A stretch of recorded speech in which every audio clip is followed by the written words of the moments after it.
Hello, everybody, and welcome back to ArsenGirl Gaming. My name is Heather, and I thank you for joining me for more Planet Zoo. This is Goodwin House, part 2, going for the silver. Yep, we're going to go get that silver today. So if you want to see what it takes, follow along with me and with the game. I'll let all the dialogue play through. And, of course, just kind of share my thoughts as we go. So let's go ahead and jump in. Well, Bernie certainly seems impressed. Did he do his speed camera joke? Every time we get an ostrich. So, now we've made the ostriches' lives a bit better, let's do the same for the keepers, shall we? To make it easier for the keepers to feed the ostriches and hippos, we should build a new keeper hut.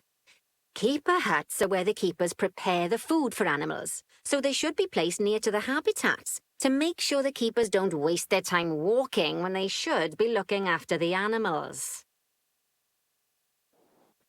This keeper hut only has space for one keeper, but the larger keeper hut can allow multiple keepers to prepare food at the same time. Oh, but bear in mind that keeper huts and other staff facilities shouldn't be placed near to areas where there are lots of guests.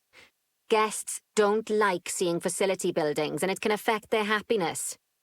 Negatively. In case that wasn't clear. Something that all facilities, shops, and a whole host of other objects need is power, and that obviously includes your newly built keeper hut. So let's place a transformer next to it, shall we? Yes, we shall. Let's place our transformer and get some power up into that cute little Now, hut. the reason everything has gone blue is because you're using the power heat map. This map allows you to see what is and what isn't powered in your zoo. So, once you've placed your transformer, you can click in the bottom left to turn the heat map off. Lovely work. Now the keepers can start using the hut to prepare food, and thanks to where you've put it, they won't need to walk very far to deliver it to the ostriches and hippos. Let's get on to your next objective then. Bengal tigers. We want to adopt some, but I'm afraid there's nothing ready for them yet. Head on over to the plot of land I've marked out. It's not too far away. Righty, your next job is to build a habitat. From scratch. And concrete and glass, I expect. So, go ahead and build it. Just make sure that the habitat includes that big hole we've dug. Oh, and don't forget to add a habitat gate to the barrier. Oh, and make sure the guests will be able to see the tigers. Seeing the tigers is such an important part of this whole process. Note to self, remember the windows. I built a whole habitat in a sandbox mode that I was playing, and I totally forgot to put any windows. So, note to self and note to you guys, definitely have viewing areas, either gates or mesh or glass or something, so that people that come to your zoo can actually enjoy the animals, because I know that seems very zookeeping 101, but I don't know what it is. I forget it a lot. So that's part of the biggest learning curve that I'm having, other than figuring out what's the right habitat, whatever, for each animal. Now, Bernie takes safety very seriously at his zoos, so we should probably make sure those tigers can't jump out of their habitat, don't you think? The way we'll do it is by changing the height of the habitat's barrier. Okay then, you should start by double-clicking the habitat barrier, which will take you into barrier editing mode. Great. Now highlight the entire perimeter of the habitat. You can do that by clicking and dragging the barrier selection tool. Okay, let's select this. We're gonna drag this all the way around. Oh, okay. Here we go. And connect. Fantastic. No, wait, hold on. What's happening here? Connect, please. Thank you. Now you've got all of the perimeter selected, you can increase the height of it by clicking and dragging the barrier height tool upwards. You'll want to make sure it reaches a height of at least 3.7 meters. Now that the habitat is in place, don't forget to put down a donation box near to your viewing areas. We need every dollar we can get. Especially as these tigers aren't exactly eating instant noodles for lunch. She is so cute. I love her script. I could just really see her being my trainer. Okay, that's the habitat boundary complete, the habitat gate in place, and most importantly, the tigers won't be able to jump out of it anymore.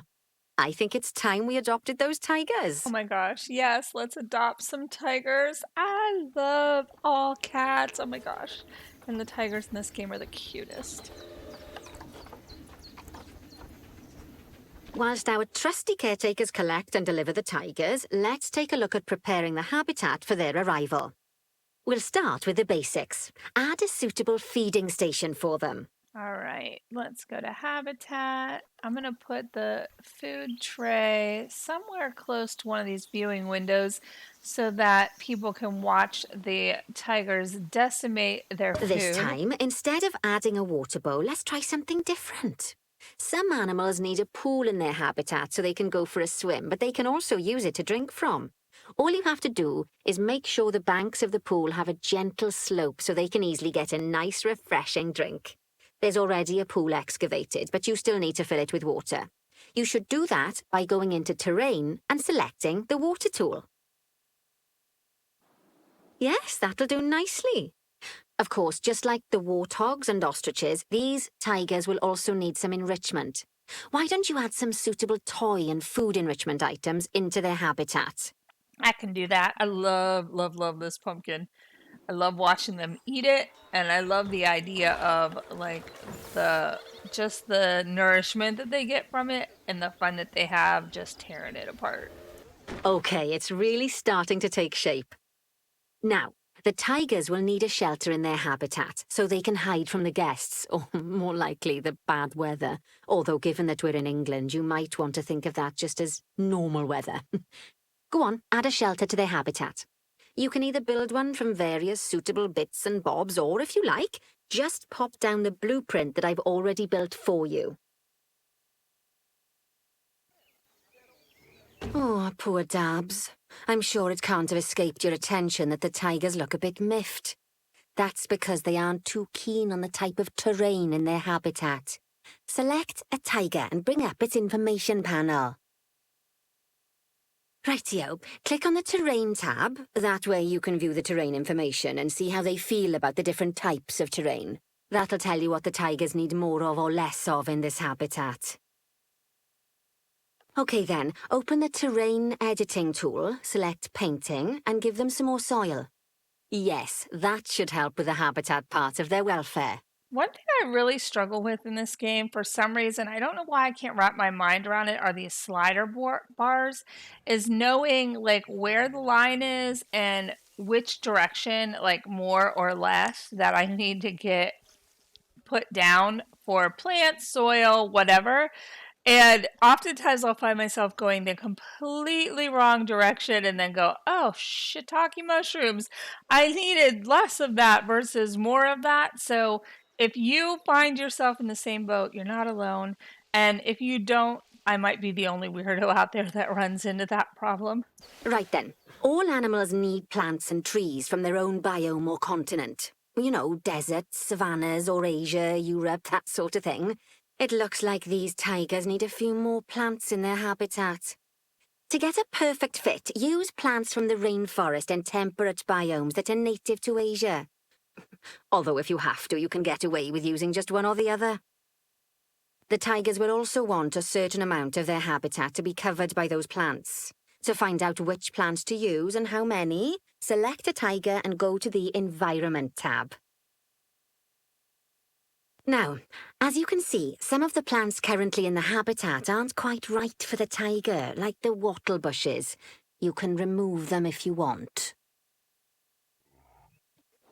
You can find all of the plants you need in the Nature section, and you can use the filters to only show the types of plants you want to see. In this case, that's plants from the rainforest or temperate biomes. One thing that I've noticed that's changed from the original scenario that of Goodwin House from the Planet Zoo beta is that they have a requirement of more trees, more plants, things like that in the enclosure, at least here in the tiger one. I don't even remember placing, honestly, the shelter for the tigers. Now, I might be wrong. I should go back and rewatch my original video, but I definitely don't remember placing this much foliage down. And I have to say, I really like it. I think it's definitely prepping me for more attractive enclosures going forward. Oh, nice. Looks like we reached a silver. Mm-mm. They say the good fences make good neighbors. I guess that's doubly true when one of the neighbors is a Bengal tiger. Still, those tigers look so happy that I doubt they'd leave, even if you did poke a hole in their fence. Oh, but for heaven's sake, don't test that theory. He is so funny. I want him to be my dad. Oh, look at my beautiful tigers in their beautiful new habitat. Oh, yes. Guys, I hope you enjoyed this video. If you did, give me a thumbs up. Let me know you watched. And of course, if you want to see more, go ahead and hit that subscribe button if you haven't already. Ring the bell. That'll make sure that YouTube will let you know when I post something new on the channel, and I have lots more Planet Zoo coming, more Sims 4, Sims Mobile, and some other goodies. So I look forward to doing all of that alongside you guys, and let's just enjoy these tigers. As I say, until next time, have a great one.